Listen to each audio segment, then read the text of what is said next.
Hah.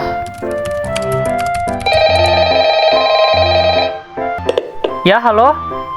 Oh, Bapak. Oh ya, kenapa, Pak? Oh, iya, Pak, ya, Pak. Apa? Saya disuruh menjelaskan tentang angkatan kerja dan migrasi kepada penonton.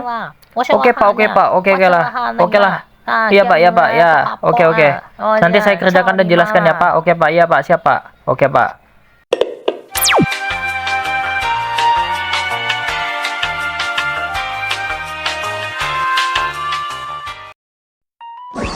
Halo cuy, kembali lagi bersama saya Alfi Sarin, Lokal 2 C reguler, dan selamat datang di pembahasan tugas. Di video tugas kali ini saya akan menjelaskan tentang angkatan kerja dan migrasi untuk mata kuliah kependudukan dan lingkungan hidup. Dosen pengampunya Bapak Jumadi SHPMT. Ya, seperti biasa.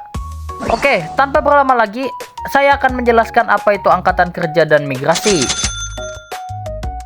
Jadi, angkatan kerja itu adalah sebutan untuk orang-orang yang di dalam usia produktif. Atau kata lainnya, seluruh penduduk dalam usia produktif.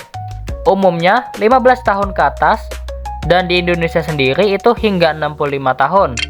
Nah, orang-orang tersebut itu adalah orang-orang yang sudah bekerja atau yang sedang mencari pekerjaan.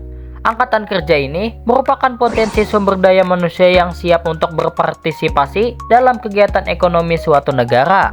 Dan saya akan sebutkan contoh-contoh orang angkatan kerja. Misalnya, seorang insinyur berusia 30 tahun yang bekerja di perusahaan konstruksi. Seorang guru berusia 45 tahun yang mengajar di sekolah menengah. Terus ada seorang pedagang kaki lima yang berusia 50 tahun yang berjualan setiap hari. Dan ada orang yang baru lulus berusia 23 tahun yang aktif melamar pekerjaan. Kalau migrasi sendiri itu adalah perpindahan penduduk dari satu tempat ke tempat yang lain, baik dalam satu wilayah negara atau yang biasanya disebut migrasi internal, maupun antar negara yang biasanya disebut migrasi internasional, dengan tujuan untuk menetap atau tinggal sementara. Nah, untuk contoh migrasi sendiri itu ada beberapa. Yang pertama, migrasi internal. Di dalam migrasi internal itu ada sebutan-sebutannya lagi, yaitu urbanisasi. Contohnya, ada seorang pemuda yang bernama Andi. Dia itu dari desa Jawa Tengah, kemudian dia pindah ke Jakarta setelah lulus SMA untuk mencari pekerjaan dan tinggal di sana.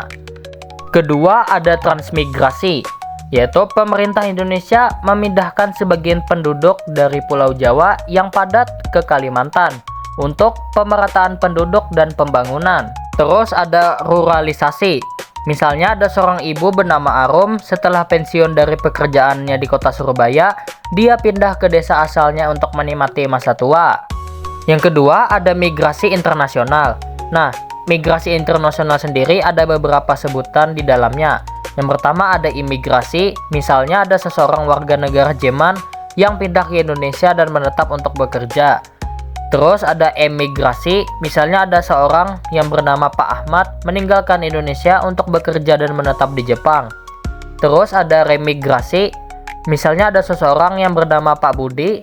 Setelah beberapa tahun bekerja di Jepang, Pak Budi kembali ke Indonesia, yaitu negara asalnya. Dari penjelasan tadi, hubungan antara angkatan kerja dan migrasi itu sangat erat dan saling mempengaruhi.